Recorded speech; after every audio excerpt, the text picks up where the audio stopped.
ପିଲାମାନେ ଉଚ୍ଚ ଶିକ୍ଷା ପାଇଁ ଆବେଦନ କରୁଛନ୍ତି ମଧ୍ୟ ପାଠ ପଢ଼ି ପାରୁନାହାନ୍ତି ଅର୍ଥ ଅଭାବରୁ। ତ ସେମାନଙ୍କୁ ମୁଁ କହି ରଖେ ପିଏମ୍ ମୋଦିଙ୍କର ଗୋଟେ ନୂଆ ସ୍କିମ୍ ଅଛି ପିଏମ୍ ବିଦ୍ୟା ଲକ୍ଷ୍ମୀ ଯୋଜନା। ଏ ଯୋଜନା ବିଷୟରେ ଡିଟେଲ୍ସ ଜାଣିବା ପାଇଁ ଭିଡ଼ିଓଟିକୁ ଲାଇକ୍ କରନ୍ତୁ ଏବଂ ଆମ ଚ୍ୟାନେଲକୁ ଫଲୋ କରନ୍ତୁ, କାହିଁକିନା ଏପରି ଇନଫର୍ମେଟିଭ୍ ଭିଡ଼ିଓ ଆପଣଙ୍କୁ ଆମେ ଦେବୁ।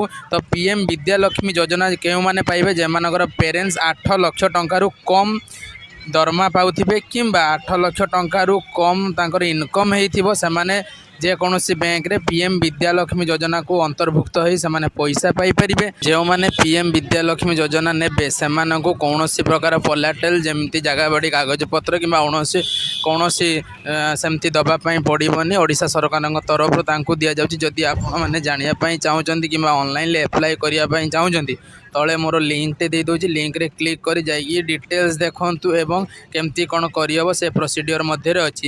ଯେଉଁ ପିଲାମାନେ ଉଚ୍ଚଶିକ୍ଷା ପାଠ ପଢ଼ିବାକୁ ଚାହୁଁଛନ୍ତି ହେଲେ ପଇସା ଅଭାବରୁ ପାଠ ପଢ଼ି ପାରୁନାହାନ୍ତି, ତ ସେମାନଙ୍କୁ ଏଇଟା ସେୟାର କରିଦିଅନ୍ତୁ, କାହିଁକିନା ସେମାନେ ପାଠ ପଢ଼ିବାରେ ବହୁତ ସାହାଯ୍ୟ ହୋଇପାରିବ।